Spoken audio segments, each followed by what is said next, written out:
우리 옆에 분들과 좀 인사를 나눴으면 좋겠습니다. 하나님이 당신을 사랑하십니다. 그리고 한 번 더 인사해 볼까요? 하나님께서 오늘 당신에게 은혜를 주실 것입니다. 네. 너무 딱딱한 것 같아서요. 저희 예전에 저를 가르쳐 주셨던 그 장신대 교수님이 계시는데 그 교수님의 인사법을 한 번 더 배워봤으면 좋겠습니다. 우리 옆에 분 보시고 우와 하고 인사해 보시겠어요? 우와.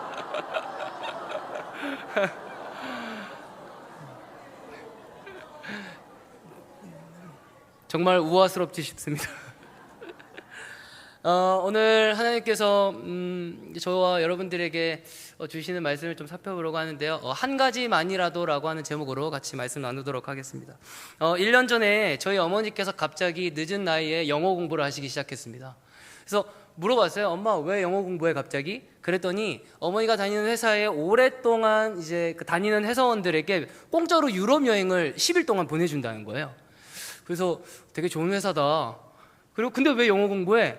가서 한마디라도 내뱉어 보려고 그러시는 거예요. 그래서 와 대단하다. 근데 여러분 그때부터 저희 집에 재앙이 시작됐습니다.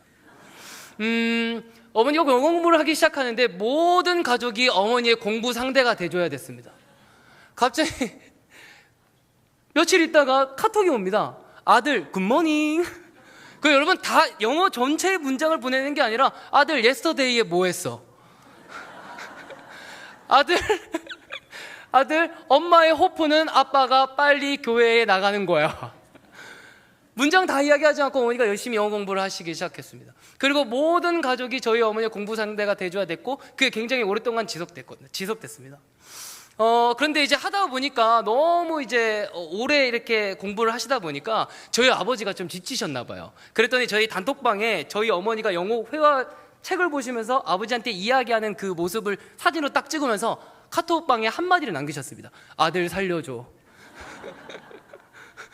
나 좀 살려줘. 그러시는 거예요. 그 모습을 보다가 이제 되게 열심히 하시는데 굳이 그렇게까지 할 필요 있나라는 생각이 들었어요. 근데 그 카톡방을 보고 저희 아내가 그걸 보더니 뭐라고 이야기하냐면 갑자기 이렇게 얘기하는 거예요. 어머니 되게 멋있다. 그러시는 거예요. 저는 멋있다고 생각하지 않았거든요. 나를 괴롭히다고 생각했지. 근데 저희 아내가 저희 공부하시는 어머니를 보고 멋있다라고 하는 거예요. 왜 멋있어? 힘들게 그냥 유럽 갔다 오고 재밌게 놀다 오면 되지 뭐하러 그렇게 공부해? 라고 얘기했더니 아니 자기가 생각해봐. 그냥 유럽 여행에 그냥 재밌게 다녀오면 되는데 열심히 공부해서 그 영어 한 문장을 내뱉으려고 도전하시는 게 얼마나 멋있어. 그렇게 얘기하는 거예요.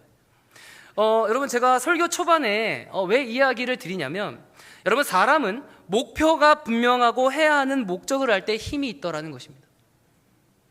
여러분 얼마 전에 저희가 이 세계에 큰 축제를 했죠. 뭐 했죠? 올림픽 했죠. 여러분 올림픽에 나가는 그 국가대표들 보시면 멋있잖아요. 그죠? 보니까 우리나라 이제 올림픽 국가대표 선수들이 하는 그 종목 중에 굉장히 잘하는 게 양궁이 있었잖아요. 근데 이 양궁이 보니까 국내에서는 칭찬이 자자한데 해외에서는 욕을 많이 얻어먹더라고요. 왜 그러냐 하니까 브라질이랑 붙었는데 여러분 200점 만점에 198점을 쏴버렸어요. 그랬더니 브라질 선수 표정이 야 이건 너무하지. 마지막 그 밑에 댓글 달린 게 굉장히 웃겼어요. 이 점은 미약. 너무 실력이 뛰어나서 그렇게 하는 것 같아요.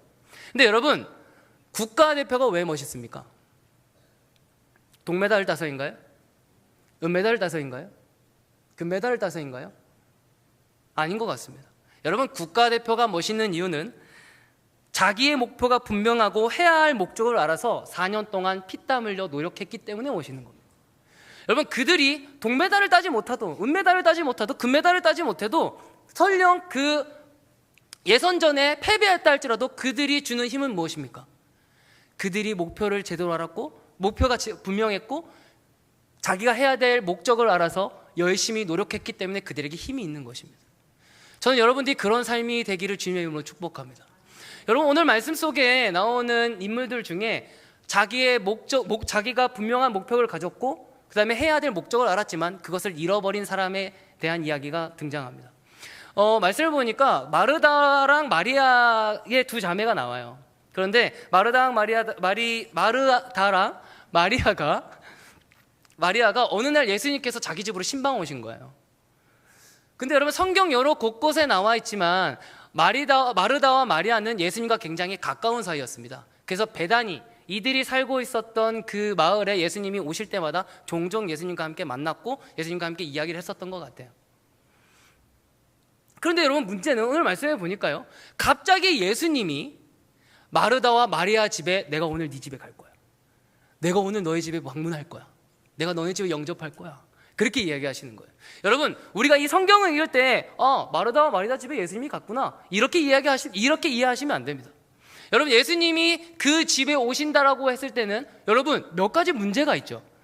무슨 문제가 있을까요? 여러분들 표정을 보니까 문제가 없을 것 같은데라고 생각하시면 문제가 있다는 걸 제가 알려드리죠. 여러분, 예를 들어서 여러분들 셀 모임이 있죠. 여러분, 셀 모임을 교회에서 하실 겁니다. 근데 여러분, 교회에서 하다가 갑자기 교회 사정이 생겨가지고 내일부터 갑자기 우리 집에서 그 셀 모임을 한다고 생각해 보십시오. 안 돼. 우리 집은 아직 안 돼. 준비가 안 됐어. 우리 집은 그리스도의 향기가 나는 게 아니라 쩐내가 날 겁니다.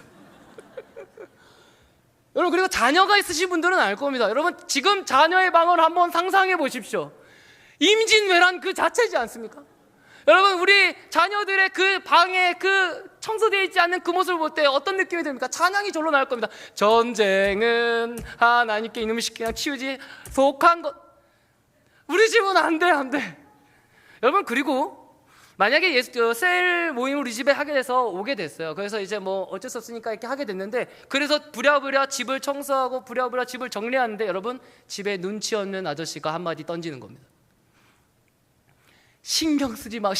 아무도 신경 안 써. 뭐로 그렇게. 아저씨가 더 신경 쓰여요. 사실 이 이야기는 저희 집의 이야기입니다.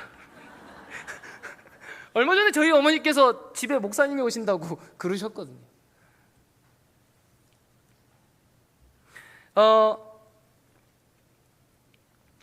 마르다와 이 마리아 집에 예수님께서 오신다고 했을 때, 여러분, 이 두 자녀는 굉장히 기뻤을 거예요. 근데 한편으로는 굉장히 부담스러웠을 겁니다. 여러분, 그리고 예수님께서 지금 이 집에 방문하신다고 했을 때 그냥 오실 때 그냥 이렇게 모시면 좀 그렇잖아요. 그래서 뭐라도 하나 대접하기 위해서 음식을 만드는데, 그때도 또 문제가 생깁니다. 여러분, 우리 예수님이 오실 때는요, 한 명만 오시는 게 아닙니다. 누가 오죠? 뱃속에 거지가 든 12명의 남자들이 옵니다. 여러분, 쿠쿠 밥솥도 22분짜리가 없어요, 제가 알기로. 여러분, 밥 한 공기 먹었겠습니까, 그들이? 2공기, 3공기 막 먹었겠죠. 나는 예수님과 물어했지, 우리도 따라가야 돼, 이러면서 따라왔겠죠. 여러분, 예수님께서 우리 집에 방문하신다라고 했을 때는 감사한 일이기도 하고 기쁜 일이기도 하지만 굉장히 부담스러워할 만한 일이기도 하다는 것입니다. 그런데 예수님께서 자기 집으로 방문하신다고 하셨을 때 조금 저 같았으면 싫었을 것이고 저 같았으면 좀 부담스러웠을 텐데, 그 여인은 그 누구보다 기뻐하기 시작했습니다. 왜 그렇습니까? 예수님을 사랑했기 때문이에요. 근데 여러분, 예수님을 사랑했다라고 말하지만 자세히 말하면 예수님은 이들에게 은인이었기 때문이죠.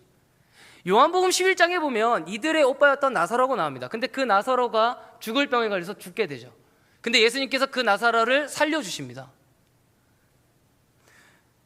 오빠를 살려주신 그 예수님은 자기들한테 은인이었고, 자신들에게 또 다른 구원을 선물로 주신 그 예수님이 집에 오신다고 했을 때 그 누구보다도 기뻤고 그 누구보다도 감사했었을 것입니다.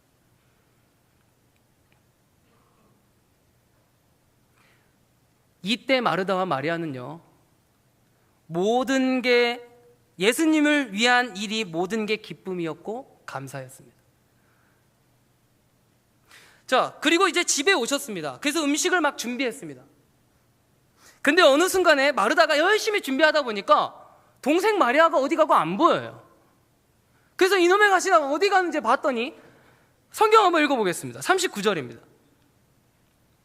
39절 읽겠습니다. 시작. 그에게 마리아는 동생이 있어 주의 발치에 앉아 그의 말씀을 듣더니. 이건 선 넘었습니다. 이건 너무하죠. 여러분, 마르다도 예수님과 대화하고 싶지 않았겠습니까? 누가 그 뜨거운 불을 하면서 막 열심히 불고기 굽고 열심히 뭐 하고 그렇게 누가 준비하고 싶었겠습니까? 마르다도 예수님이 오셨을 때 예수님과 이야기하고 싶고 예수님과 함께 시원한 바람 맞으면서 어떠셨어요? 힘드셨어요? 그래서 막 자기 있었던 이야기하고 그렇게 하고 싶었지 않았겠습니까?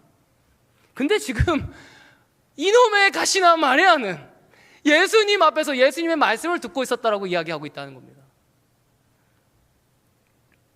아마도 마르다가 마리아에게 신호를 줬을 거예요. 막 이렇게 요리하다가 바빠 죽겠는데 왜 이렇게 음식이 빨리 안 나오나, 누가 빨리 왔으면 좋겠다, 신호를 줬겠죠. 또 주방에서 막 일부러 국자 떨어뜨리고 후라이팬 떨어뜨리고 바빠 죽겠네, 계속 신호를 줬을 겁니다. 근데 여러분, 마리아는 꿈쩍도 안 냈어요. 마르다 마음에 섭섭한 마음이 들기 시작하죠. 누구에게 섭섭하죠? 마리아에게 섭섭하지만 조금 시간이 지나다 보니까 이제는 예수님께 섭섭하기 시작하는 거예요. 나는 열심히 일하고 있는데, 나는 최선을 다해서 저 12명의 제자들과 예수님을 위해서 음식을 만들고 있는데 저기서 편히 쉬고 있는 그 마리아를 볼 때 그 마리아에게 한마디도 하지 않으시는 그 예수님께 너무 섭섭하기 시작하는 거예요. 그래서 이 마르다가 예수님께 직진해서 이렇게 이야기합니다. 주님, 쟤 좀 저기 와서 저 좀 도와주라고 하십시오. 주님, 저만 일합니까? 저만 힘듭니까? 저만 땀 흘립니까? 쟤 좀 와서 좀 도와주라고 하십시오. 그렇게 이야기하는데 예수님께서 마르다 마음을 더 섭섭하게 하시는 말씀을 하기 시작합니다. 우리 41절에서 42절 우리 같이 한번 읽어보겠습니다. 시작. 주께서 대답하여 이르시되 마르다야 마르다야, 내가 많은 일로 염려하고 근심하나 몇 가지만 하든지 혹은 한 가지만이라도 족하니라. 마리아는 이 좋은 편을 택하였으니 빼앗기지 아니하리라 하시니라. 뭐라고 말씀하시죠? 예수님을 위해 음식하는 것보다 예수님의 이야기를 듣고 있는 마리아가 더 좋은 선택을 하고 있었다고 이야기합니다. 여러분, 이 말은 어쩌면 예수님을 위해 열심히 하는 일이라도 등급이 있는 것처럼 느껴질 수도 있습니다. 예수님을 위해서 주방에서 음식하는 건 틀렸고 예수님 앞에서 말씀 듣는 것만 맞았다는 그런 뜻일까요? 다른 말로 이야기해보죠.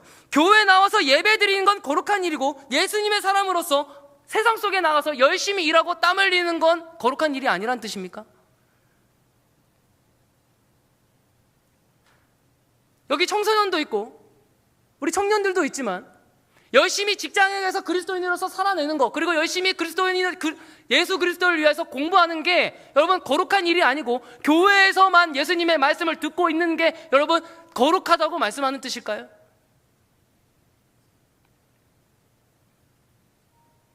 교회에서 봉사하는 건 중요하고 하나님의 나라를 위해 직업을 가지고 돈 버는 거, 돈 벌고 그렇게 하나님 사람으로서 살아가는 거, 그게 거룩한 게 아니라고 말씀하시는 걸까요? 오늘 예수님께서는 그걸 말씀하시지는 않는 것 같습니다. 여러분, 예수님이 마르다에게 하고 싶은 이야기는 무엇이냐면 어떤 일은 중요하고 어떤 일은 중요하지 않다는 이야기가 아니에요.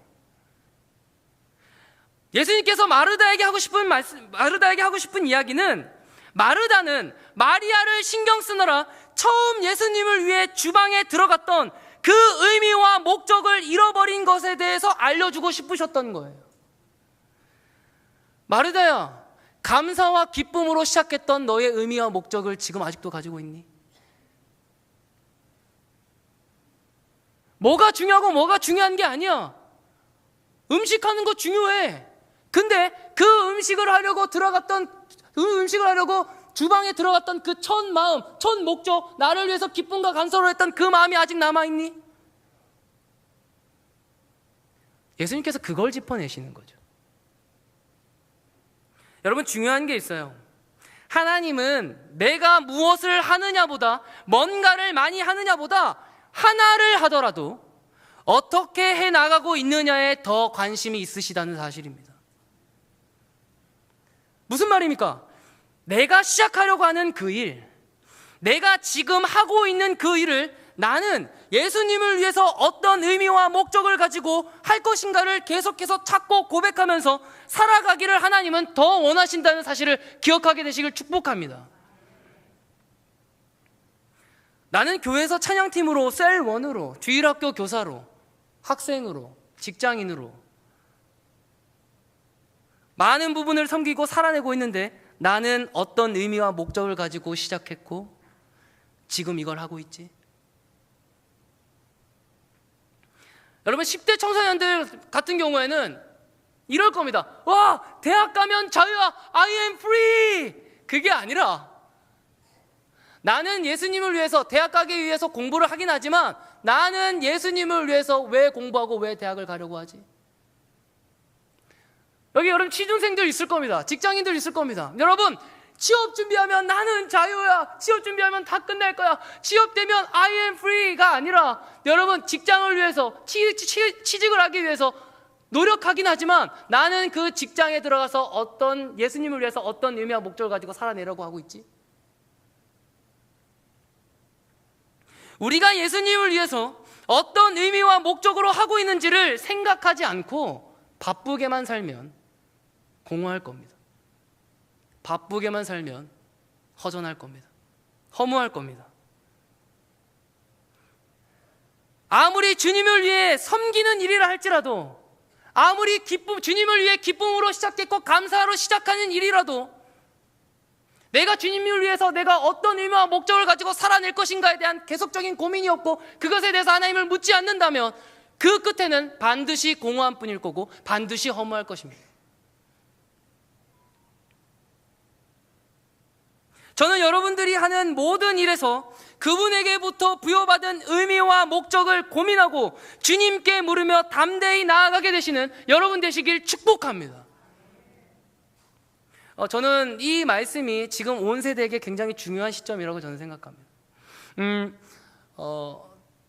제가 이제 좋아하는 데이비스 브룩이라고 하는 그 칼럼니스트가 있는데 그 사람이 두 번째 산이라고 하는 책에서 현대인들을 이렇게 평가하고 있습니다. 현대인들은 뭔가 진짜 많이 한다. 매니 한다. 근데 채워지지 않는다. 무슨 말입니까? 많은 일을 해도 공허하다는 뜻입니다. 뭔가를 다 해도 허무하다는 것을 가지고 있다는 뜻입니다. 여러분, 사람은 의미와 목적을 따라 살지 않으면 관심에 따라 살게 되어 있습니다. 여러분, 그런데 관심에 따라 살기 시작하면 그 끝은 반드시 공허하고 반드시 허무함밖에 남지 않습니다. 제가 대구에서 이제 집회가 있어서 거기서 이제 사역을 했었는데 거기서 두 명의 고등학생을 만났습니다. 두 명의 고등학생을 만나는데 한 고등학생은 어떤 고등학생이냐면 전교 1등을 해요. 좀 짜증났습니다. 저희 이제 같이 야식을 이제 다 끝나고 야식을 이제 주셔서 야식을 먹으면서 그 친구가 쪼르르 와가지고 뭐 안녕하세요 인사 이런저런 이야기하다가 저한테 이렇게 얘기하는 거예요. 아니, 저 공부 되게 잘해요. 관심 없어. 저 기말고사 때 이번에 2개 틀렸어요. 그래서 전교 1등 했어요. 응, 알겠어. 나도 고등학교 때 달리기 전교 1등 했어. 이상하게 지고 싶지 않아요.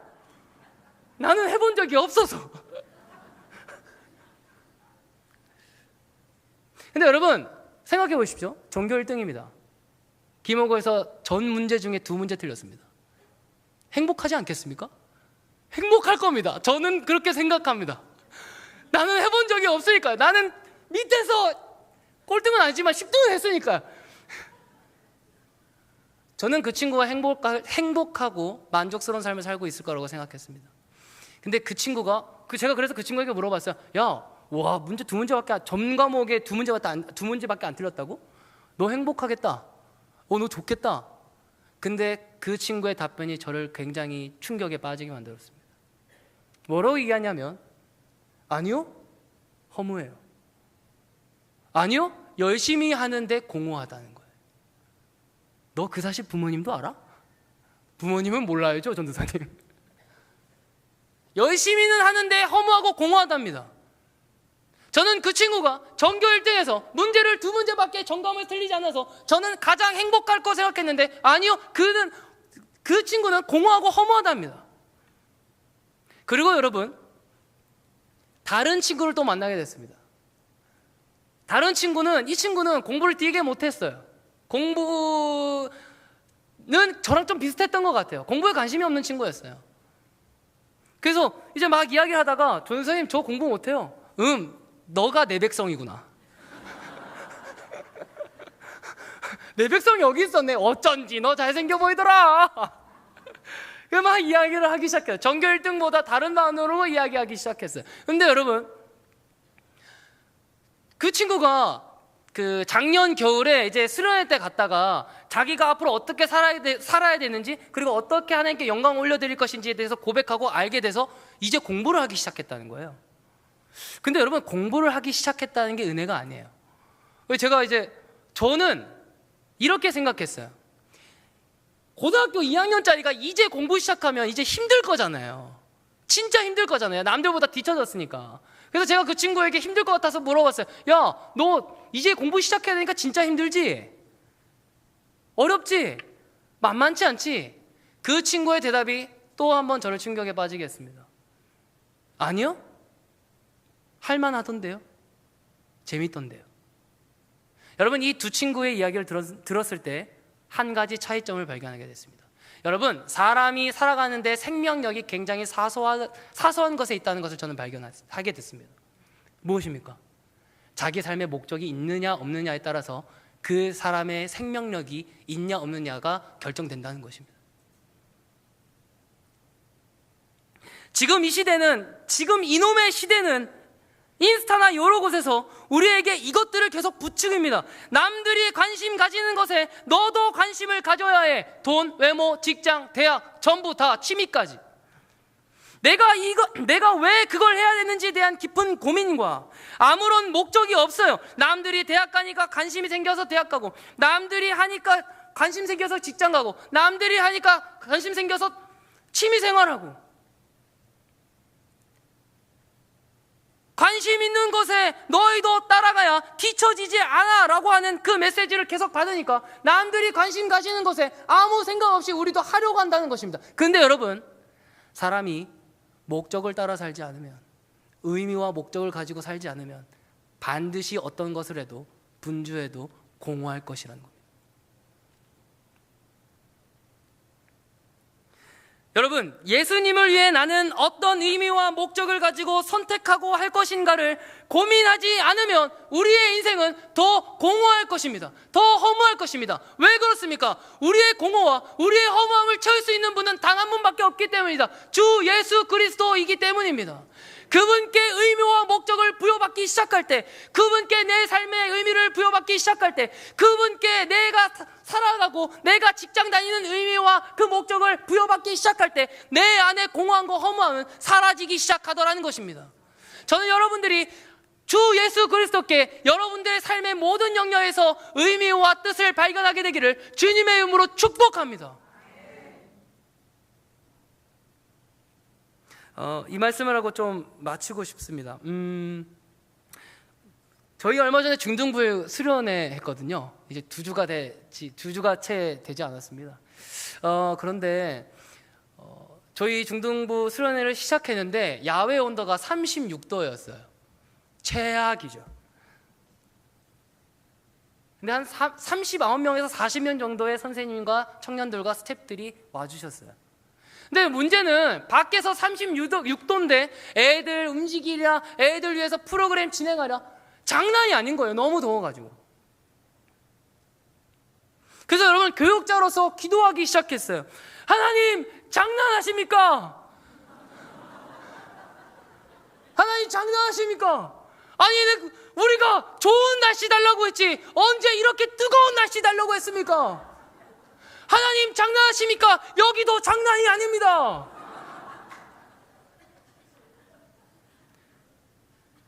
막 제가 오죽했으면 막 돌아다니면서 막 기우제를 드렸다니까요. 그가 구름으로 하늘을 덮으시며 비 준비하시니 하나님 비 준비하셨을 거야. 하나님 우리 스태프들과 우리 선생님들 위해서 비 준비하셨을 거야. 여기 가서 비 준비하시니 저기 가서 비 준비하시니 비 하나님이 안 들어주셨어요.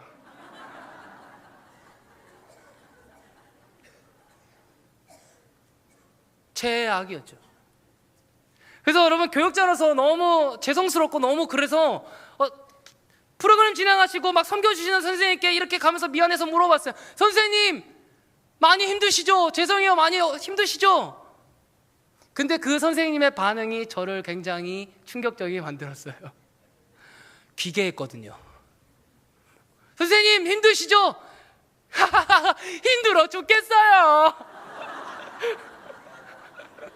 여러분, 표정은 기쁜데 입은 힘들다고 말하고 있는 거예요. 선생님, 죄송해요, 힘드시죠? 힘들어 죽겠어요. 더워 죽겠어요. 여러분, 그리고 저녁 집회가 끝났어요. 두 번째 나는 주의 친구 막 이렇게 해서 애들이 방방 뛰고 기도회하고 주님 만나고 그렇게 하다 보니까 시간이 너무 늦게 끝났어요. 너무 늦게 끝나서 또 저는 교육자로서 미안해서 선생님, 많이 힘드시죠? 지나가는 청년들, 지나가는 스태프들한테 많이 힘들지? 많이 늦게 끝나서 좀 힘들었지? 힘든데 괜찮아요. 나만 안 괜찮았어요.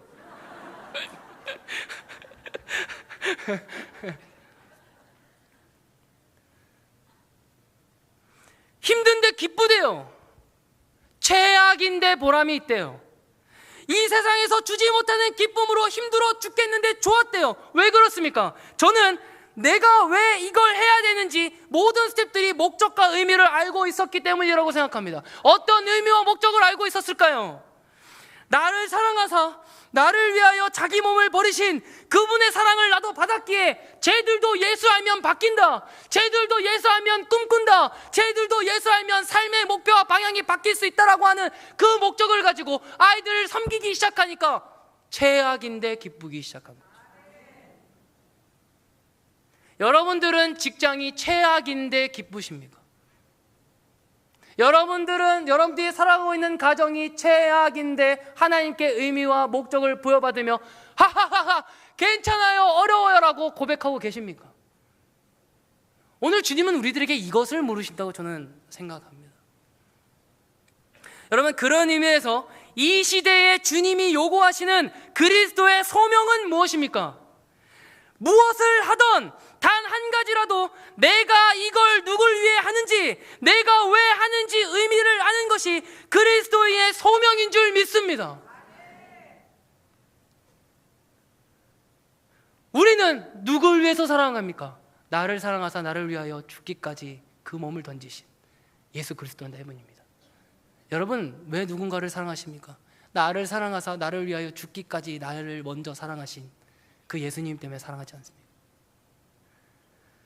모든 일의 의미와 목적은 주 예수 그리스도가 부여하고 주 예수 그리스도가 새로운 의미와 목적을 여러분들에게 주시는 줄 믿습니다.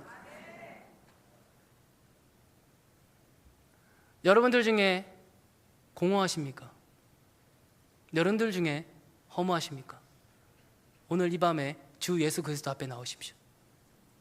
주 예수 그리스도께서 여러분들 삶에 새로운 소망과 넌 할 수 있을 거라고 하는 응원과 너가 앞으로 어디에서 무엇을 하며 어떻게 나를 위하여 살아갈 것인지에 대한 새로운 의미와 목적을 부여하게 되실 줄 믿습니다. 저는 여러분들이 그런 그리스도의 소명을 가지고 세상 속에 담대히 나아가게 되시는 주사랑교회 교인들 되시길 주님의 이름으로 축복합니다. 기도하겠습니다.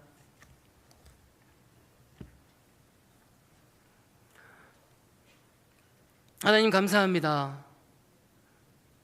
오늘 말씀을 통하여서 하나님께로부터 목적과 의미를 부여받고 살지 않으면 우리의 삶은 불행하고 우리의 삶은 다른 길로 빠질 수 있다라는 경고를 하나님께서 알려주셨으니 감사합니다.